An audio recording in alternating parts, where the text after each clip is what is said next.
Hi, my name is Paul Chandler from Recmark, and I'm bringing you a series of videos now that talk about passive candidates, who they are, why they're so important, and the strategies involved in attracting them to your organization. In this first video in the series, we're going to focus on who they are and why they're so important. So to begin with, what is a passive candidate? Well, a passive candidate is someone who's currently employed and usually happily employed and not actively looking for new job opportunities. They're often very satisfied with their current position, but they might or would be open to considering a compelling offer from a different organization if it represented, for example, significant career advancement or improved, for example, their work-life balance or their working conditions. So effectively what they are candidates that are not actively looking for work, but would consider a position if the position basically appeared in front of them. Now, one of the biggest things about passive candidates is their volume. On any given day relating to any given role, they can make up to 75% of the pool of candidates that would be suitable for taking up your position. So it's like an iceberg. If you imagine an iceberg, and 25%, the piece of the iceberg above the water, represents active candidates. Those are the candidates who are actively looking for new jobs. Well, 75% is hidden below the water, and those are the candidates, the passive ones, who are not actively looking for new jobs. So that's what they are. So now you need to consider, if you're not targeting passive candidates in your recruitment strategy, it's like ignoring 75% of a menu in a restaurant when you're looking to order your food. Now, you might end up getting something you like, but you're definitely going to be missing out on potentially better options that could completely elevate your experience in the restaurant. Now, here's why it's so important to have a strategy in place specifically for finding and hiring passive candidates. The first one is obvious. You're going to get access to a much wider talent pool. So if you're effectively working on a strategy right now that's only suitable for targeting active candidates, you're only targeting a pool of 25% of the potential candidates you could hire. So obviously, by implementing a strategy for passive candidates, the very first and most obvious positive reaction is that you're going to be now targeting a much wider pool. Just to put some numbers behind it, imagine that the active candidates represented a number of 25, okay? So that would mean if you are running an active campaign, you're going to be basically targeting 25 people. Now, if you were to expand that campaign into passive candidates that represent another 75%, your now campaign will be targeting 100 people. So a much wider talent pool.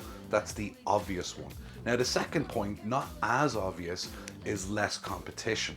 Now, I'll explain to you how this works. Active candidates are actively looking for work. They're all over job boards, they're Google searching for jobs, they're ending up on career portals, and by the time you get their CV and look at booking that person for an interview, you might already be competing with 10 or 15 other companies that they've submitted their CV to.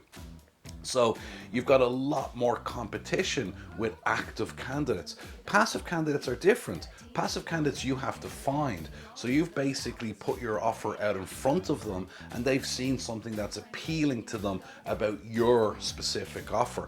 So when they click that link, the chances are, particularly at the early stages, they haven't clicked multiple links and you're not competing with multiple employers within the actual hiring process, okay? Now, another, again, more hidden, higher quality candidates. Now, why are passive candidates, generally speaking, a higher quality than active candidates? Well, active candidates are normally not happy with their present employer and they're actively looking for work.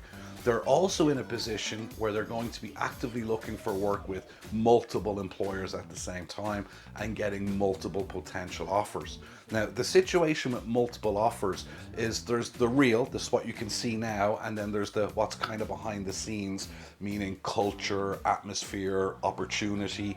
These are things that are there, but they can't really see them. But all they can see right up the front is the money. So a decision to accept a job by an active candidate is normally 100% made based on the financial remuneration. So the higher quality candidate is a candidate who's going to be making a decision based on, this is the right move for me, this is the right type of company I want to work for. So they genuinely end up that passive candidates are a higher quality candidate than active candidates are. Now, it's also going to give you a competitive advantage. Having a strategy that attracts passive candidates can give your company this competitive edge. It allows you to proactively seek out top talent and make them aware of your opportunities at your organization before they enter the active job market.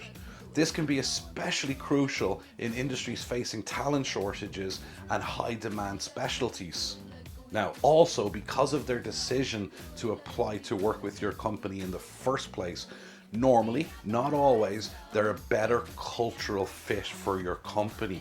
They've made a decision to apply to your company not based on money, but based on something that was making them unhappy where they were previously employed, and something they see within your company that's going to make them happy. They're normally making a decision because they feel like they're going to be a better cultural fit for you, and you're going to be a better cultural fit for them. Now, one of the biggest reasons, improved retention. You genuinely will see a much higher retention rate with passive candidates than you're going to see from active candidates. And there's a reason for this. Passive candidates are normally happily employed, so they're not actively out there looking for a new job. So making the decision to change jobs is something they take quite seriously, and they make this decision in an educated fashion, heavily decreasing the chance of them leaving within a short period of time once they've accepted and started working with you. Active candidates are different. Sometimes active candidates are always looking for a situation where grass is greener on the other side, and are never happy with their situation with their present employer, and they're always active. So by being always active, it only makes common sense that their retention rates with active candidates are much lower than the retention rate with passive ones. Now, these are the positives. So what are the negatives? Well, you have to find them, as they're not out there looking for you. So there's a lot more work involved in the strategy to attract passive candidates than in the strategy to attract active candidates. Really, the strategy for active candidates is just simply posting jobs up on job boards, and they're actively looking on these job boards, and they're clicking on your ads. So that really is just the strategy involved for active candidates. Where the strategy for passive candidates, you have to go a lot deeper, and we'll go into that strategy in this video series. Now, a strategy is super important. You have to have a strategy for attracting passive candidates. To effectively engage passive candidates, you need to tailor this strategy to involve some of the following. You need to build a strong employer brand that appeals to potential candidates even before they start looking for new opportunities. You need to post up consistent and valuable content in as many places as you possibly can. You need to have a career portal and not a job site. A career portal, in the difference to a job site is just a list of all your jobs, where a career portal goes into a lot more detail about why someone should decide to want to work with you. Leveraging social media, both organic and paid, and setting up a strong referral program that reaches out to passive candidates in a non-intrusive way is also super important. Now, you also need to be offering personalized value propositions that address their unique career aspirations and life situation, and we'll go into this a lot more later on in the video series. Now, there are a lot of differences between passive and active candidates, but one of the biggest is going to come up in the next video that we're going to have. And that is, where are they? How do I find these passive candidates? Talk to you soon.